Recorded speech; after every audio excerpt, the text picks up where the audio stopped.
اعوذ باللہ من الشیطان الرجیم بسم اللہ الرحمن الرحیم.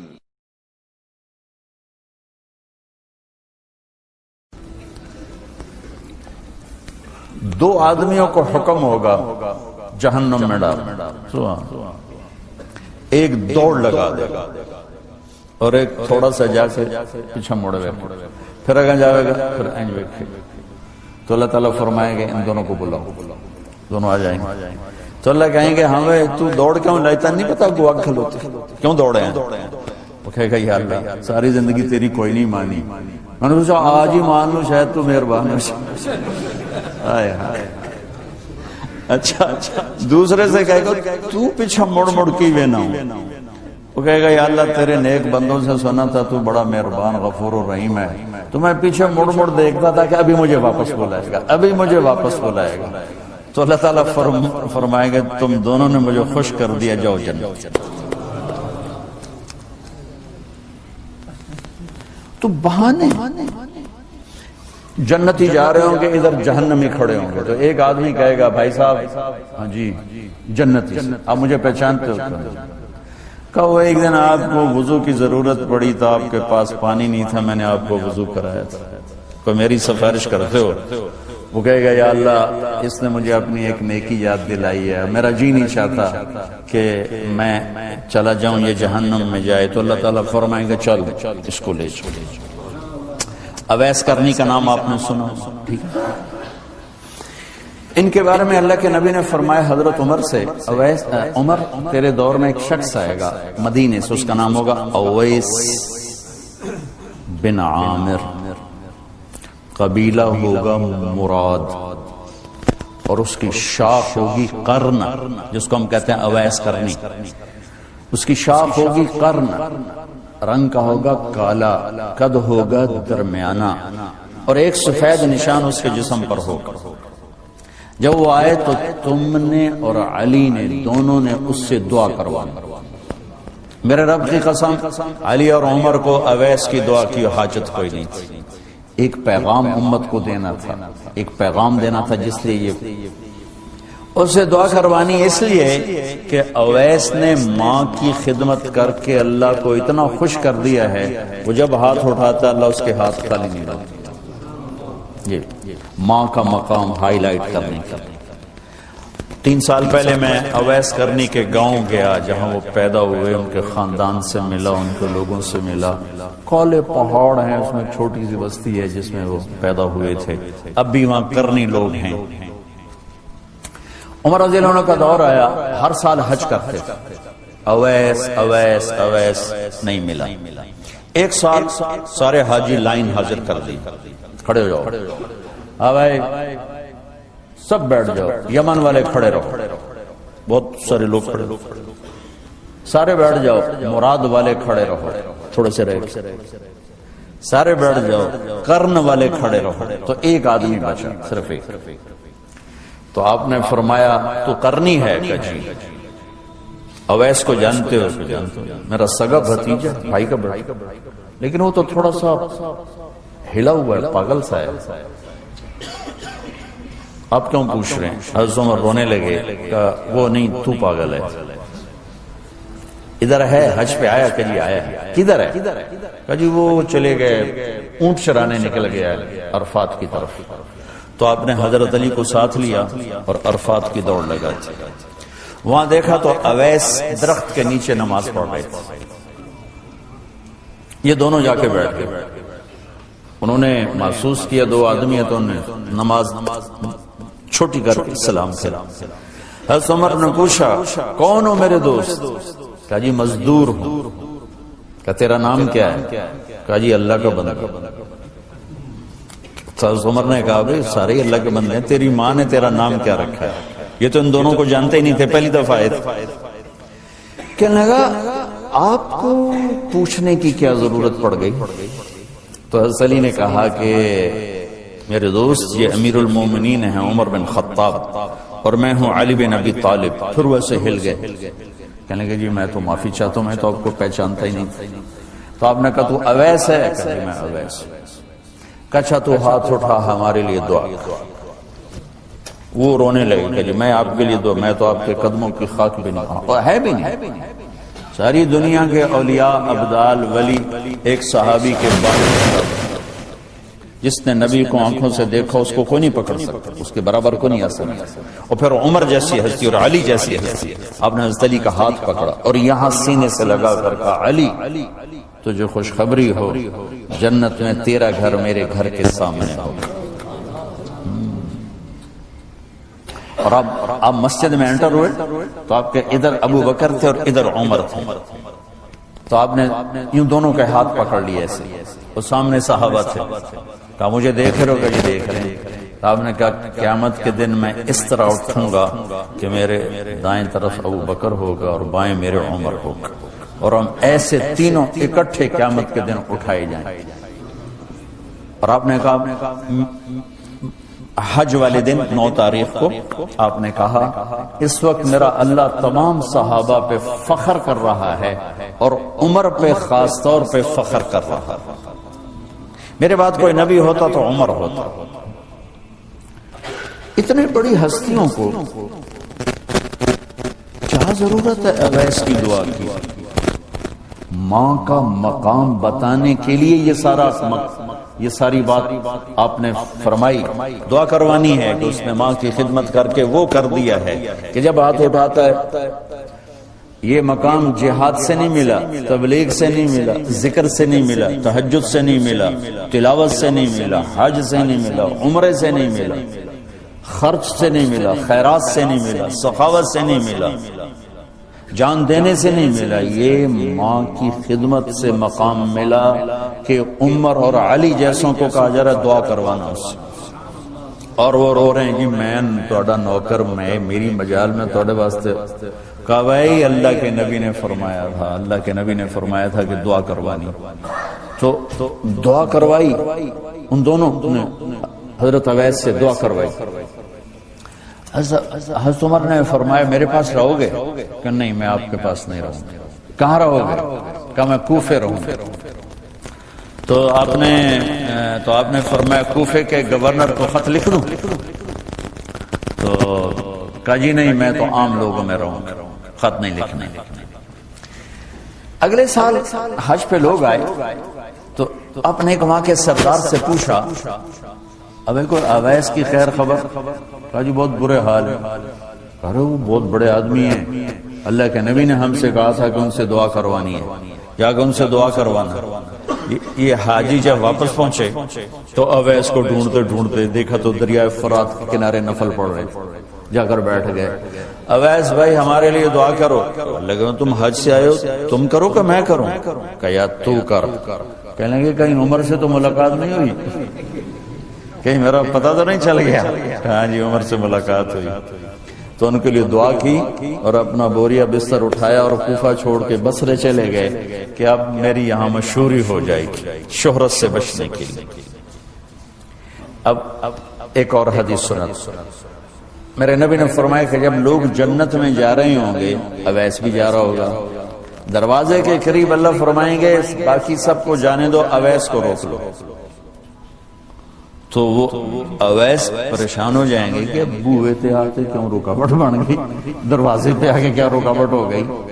تو کہیں گے یا اللہ آپ نے مجھے کیوں روکا ہے؟ تو اللہ تعالیٰ فرمائیں گے پیچھے دیکھو۔ پیچھے دیکھیں گے تو جہنم کے لوگ کھڑے ہوں گے، مجرم۔ کہیں گے اویس تو نے مجھے خوش کیا ماں کی خدمت کر۔ کیا کہا؟ ماں کی خدمت کر کے۔ جو بیچاری مائیں ذلیل ہو رہی ہو، یہاں زیادہ ہوتی ہیں پاکستان میں کم ہوتی پر ہوتی وہاں بھی۔ اسی سفر میں کتنی ماؤں کے اتنے پرچے آئے کہ میرا بیٹا شراب پیتا اور پھر مجھے گالیاں نکالتا۔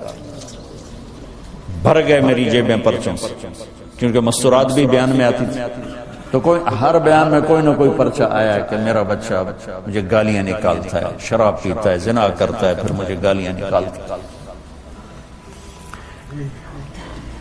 تو یہاں زیادہ ذلیل ہے، ہمارے ہاں بھی کوئی کم ذلیل نہیں ہے۔ کوئی قسمت والی ماں ہے جس کو فرما بردار اولاد ملتی ہے، تو اللہ فرمائیں گے اویس تو نے مجھے بہت خوش کیا ماں کی خدمت. دیکھیے جہنم کے لوگ کھڑے ہیں تو انگلی کا اشارہ کرتا جا. اللہ جدھر جدھر تیری انگلی کا اشارہ ہوگا ادھر ادھر لوگوں کو جہنم سے نکال کے جنت میں ڈال. آج میں تیری طفیل لاکھوں آدمیوں کو جنت میں پہنچاؤں گا. عدد ربیہ و مدر، لاکھوں کا لفظ نہیں آتا. ربیہ و مدر عرب کے دو قبیلے اپنی تعداد میں سب سے زیادہ تھے. تو اللہ تعالیٰ کہیں گے اویس آج تیری طفیل جتنا ربیہ اور مدر دو بڑے قبیلوں کے لوگ ہیں اتنے مجرم آج تیری طفیل جنت میں ڈال. سبحان اللہ. میرے رب نے مقام بخشا کہ عمر اور علی سے کہا جا رہا ہے دعا کروانا، اور جنت کے دروازے پر کھڑا کر کے فرمایا جا رہا ہے پیچھے نظر دوڑا، دیکھ جتنے جہنم کے لوگ کھڑے ہیں اشارہ کر تیرے طفیل آج ربیہ اور مضر کی تعداد کے برابر لوگوں کو جنت میں ڈال. ایک اور واقعہ بھی سنا. آپ نے فرمایا میں آج رات جنت میں گیا. ایک تو معراج ہے جو جاگتے ہوئے خواب میں تو بہت دفعہ ہوا، آج رات میں جنت میں گیا. میں نے آواز سنی قرآن کی تلاوت. میں نے پوچھا یہ کون تلاوت کر رہا ہے؟ ان کا جی یہ حارثہ بن نعمان ہے. تو آپ نے کہا حارثہ بن نعمان وہ تو مدینے بیٹھا ہے. دیکھو آپ کو سنانے کے لیے مائک لگا ہوا ہے اوپر، تھوڑے سے لوگ اور حارثہ کی آواز جنت میں جا رہی ہے اور وہ مدینے بیٹھے ہوئے ہیں. 7 آسمان پار کر کے آواز جا رہی ہے. وہ کیسے پوری جنت میں اس کی آواز کیوں آ رہی ہے؟ کہ یا رسول اللہ انہوں نے ماں کی ایسی خدمت کی ہے کہ اللہ تعالیٰ نے خوش ہو کر کہا ہے حارثہ جب قرآن پڑھے ساری جنت کو سناؤ، ساری جنت کو سناؤ.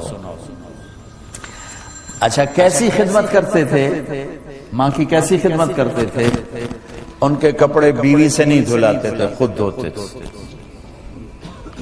ہم لوگ اپنی بیویوں پہ ڈنڈا چڑھا کے کھڑے تھے، میری ماں دے کپڑے دو، میری ماں دی روٹی پکا، میری ماں نو چاہ بنا کے دے. آپ کی بیوی کے ذمے آپ کی ماں کی خدمت نہیں ہے، میرے ذمے میری ماں کی خدمت. میری بیوی کے ذمے میرے باپ کی خدمت نہیں ہے، میری ماں کی خدمت نہیں ہے، میرے بہن بھائیوں کی خدمت نہیں ہے. لیکن یہ بر صغیر کے معاشرے کا ظلم ہے کہ آنے والی بچی ٹکڑے ٹکڑے ہو جاتی، پس کے رہ جاتی. اور ایک ظلم و ستم کی چکی میں وہ قیمہ بن جاتا. ساس کا ظلم، سسر کا ظلم، خامد کی بہنوں کا ظلم، بھائیوں کا ظلم، تانے بولیاں. اس بیچاری نے بچے کیا پالنے ہیں، وہ تو روتے روتے زندگی گزار دیتا. میرے ذمہ ہے ماں کی خدمت، میری بیوی کے ذمہ نہیں ہے. پوچھو مفتیوں سے ماں کے لیے کیا کرتے تھے؟ سالن خود بناتے تھے، آٹا گونڈتے تھے، روٹی پکاتے تھے، پھر تھالی میں پلیٹ میں رکھ کر ماں کو سامنے بٹھا کر خود کھلاتے، کھلاتے بھی خود، اور ماں کو تیل لگاتے، کنگھی کرتے، جوئیں نکالتے. اور کبھی اماں کوئی کام کہہ دیتی اور سمجھ میں نہیں آیا تو یہ نہیں کہتے تھے ماں جی کیا کیا جائے، اپنی بیوی کو باہر بلا کر کہتے ماں جی نے کیا کہا ہے مجھے سمجھ میں نہیں آیا. ایک دفعہ موسیٰ علیہ السلام نے پوچھا یا اللہ میرا جنت کا ساتھی کون؟ تو موسیٰ علیہ السلام نے فرمایا فلاں قصائی تیرا جنت کا ساتھی. تو موسیٰ علیہ السلام تھوڑا سوچ میں پڑ گئے کہ قصائی سے موسیٰ دا جوڑ کے میں بیٹھ فلاں مجاہد، فلاں عالم، فلاں ولی اللہ وہ تیرا جنت کا ساتھی، قصائی تیرا ساتھی. تو موسیٰ علیہ السلام نے پتہ پوچھا اور پہنچ گئے. تو وہ گوشت کی دکانوں میں ایک دکان اس کے بیچ میں بٹھا چوکڑی مار کے اپنا بیچی جاندے تھے، ٹکی جاندے. کوئی موسیٰ علیہ السلام کو اسپیشل چیز نظر نہیں آئی. جب شام کو وہ چلنے لگا، جب وہ اس کا گوشت ختم ہو گیا تو اس نے ایک ٹوٹا تھیلے میں ڈالا اور چل پڑا. موسیٰ علیہ السلام بھی ساتھ چل پڑا. وہ گھر پہنچا تو موسیٰ علیہ السلام نے کہا میں آ جاؤں؟ کہا آ جاؤ. اس نے وہاں جا کے کیا کیا، بوٹیاں بنا کے ہانڈی چڑھا دی، پھر آٹا نکال کے گوندھا، اس کو نرم ہونے رکھا، سالن تیار کیا، پھر روٹی تیار کیا، ٹرے میں رکھا۔ ایک عورت اس طرح پڑی، اس کو جا کے ہلایا، ماں جی، آنکھ کھولی، ایک ہاتھ سے اٹھایا، سہارا دیا، دوسرے ہاتھ سے نوالے بنا بنا کے کھلاتا رہا۔ تو اس نے یوں سر ہلایا کہ مطلب میری بس، تو اس کا منہ صاف کیا اور اس کو سہارا دے کے لٹانے لگا، تو کچھ بڑبڑائی۔ موسیٰ علیہ السلام ذرا فاصلے پر تھے، سن نہیں سکے کیا کہا۔ موسیٰ علیہ السلام نے فرمایا میرے بھائی یہ کون ہے؟ کہا جی میری ماں ہے، اور میں جب صبح جاتا ہوں نا کام پر تو اس کے سارے خدمت کر کے روٹی پانی کھلا پلا پھر میں جاتا ہوں، پھر جب شام کو واپس آتا ہوں تو پہلے میں اس کی یہ خدمت کرتا ہوں۔ بیوی سے نہیں کہا، خود کیا۔ ہم اپنی بیویوں کو کتنا ذلیل کرتے ہیں، اور 99% جو ساس ہے وہ نیگیٹو ہے اور ظالم ہے۔ 99% ساس نیگیٹو ہے اور ظالم ہے، اور ہمارے بچوں کو ہوش نہیں کہ میری ماں ہے، میری ماں ہے۔ ماں کی وجہ سے بیوی کو تباہ نہ کرو، اور بیوی کی وجہ سے ماں کو تباہ نہ کرو، اس میں بیلنس کرو۔ بیوی کے عشق میں ماں باپ ذلیل نہ ہو، اور ماں باپ کے عدم میں بیوی ذلیل نہ ہو۔ یہ دونوں نوحے میں سن رہا ہوں، اس لیے بول رہا ہوں، دکھ سے بول رہا ہوں۔ کہا جی میں شام کو پھر اس کی خدمت کرتا ہوں، اب بچوں کو بعد میں دیکھتا ہوں۔ کہا اچھا یہ بتا یہ کیا کہہ رہی تھی؟ لٹا رہے تھے۔ کہنے لگا جی بس ماں جو ہوئی، جب بھی خدمت کرتا ہوں تو کہتی اللہ تجھے جنت میں موسیٰ کا ساتھی بنا۔ میں تو جی کمی کسائی تے موسیٰ کلیم، میرا دا کی جوڑ۔ میں کہا پترا تیرا جوڑ بنا چھڑے تیرے ماں۔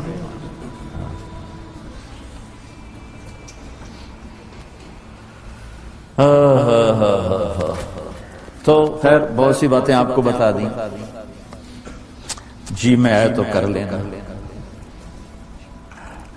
ماں باپ زندہ ہیں دعا لو، فوت ہو گئے ان کی قبروں پہ جایا کرو، وہاں بیٹھ کے قرآن پڑھا کرو۔ جو بچہ پڑھے گا وہ اتنا طاقتور ہو کے ماں باپ کو لگے گا، اگر وہ فوت ہو چکے ہیں کہ ہمارے ہاں تو قرآن بھی مل جاتے ہیں نا جی، مدرسوں میں چلے جاؤ جی قرآن دے بھائی، لو جی 100 قرآن لے جاؤ، لو جی 50 قرآن لے جاؤ۔ اتنی حماقت ہے، مولوی صاحب ذرا چھوڑا نو گل دے جی ماں جی واسطے قرآن پڑھانا، چھوڑا دی ماں نہیں مری، میری ماں مری۔ ہمارے ایک رشتہ داروں کے نا وہ تھا ختم، والدہ فوت ہو گئی، تو میں بھی گیا ہوا تھا، تو بچے باہر بیٹھے سگریٹ پی رہے، اور مدرسے کے بچے بلائے ہوئے تھے کمرے میں قرآن پڑھنے کے لیے۔ میں کہا چلو میں بھی، میرے نان کہیں چوئی، میں کہا چلو میں بھی تھوڑا قرآن پڑھ لوں۔ میں جا کے قرآن کھول کے پڑھنا شروع کر دیا۔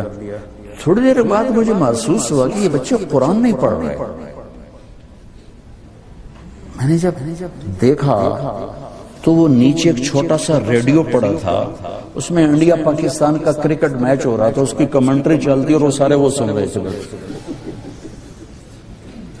اور جب ان میں سے کوئی آ جاتا تو شروع ہو جاتے ذالک الکتاب لا ریب فیہ ھدی للمتقین الذین یؤمنون بالغیب۔ جب وہ چلے جاتے کیڑا آؤٹ ہوئے، کتنے سکور ہوئے۔ 1 گھنٹہ یہ تماشا ہوتا رہا اور میں بیٹھا دیکھتا رہا۔ 1 گھنٹے بعد جا کر کہنے لگے قرآن مک گیا، وہ کمنٹری مک گئی ہے۔ ہن کی ثواب گیا اما نو؟ کمنٹری دا ثواب گیا، قرآن دا ثواب تو نہیں گیا، کیونکہ اس پاگل نے خود ماں کے لیے پڑھنا تھا، اس نے ماں کے لیے بھی کرائے پہ قرآن لے لیں۔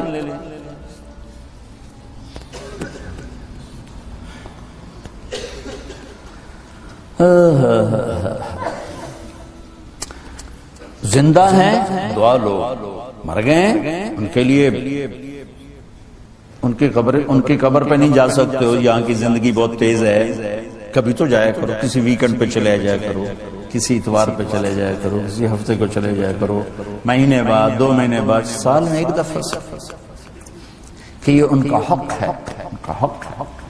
اور ابن القیم رحمۃ اللہ علیہ نے ایک واقعہ لکھا ہے کہ عبداللہ بن مطرف رحمۃ اللہ علیہ نے خواب دیکھا کہ قبریں پھٹیں تو لوگ نکلے اور کوئی چیز ایسے اٹھا رہے ایک آدمی نکلا اور جا کر ایک درخت سے ٹیک لگا کے بیٹھ گیا. یہ اس کے پاس جا کر کہتے ہیں بھئی آپ کون لوگ؟ وہ کہتے ہیں ہم ایمان والے ہیں.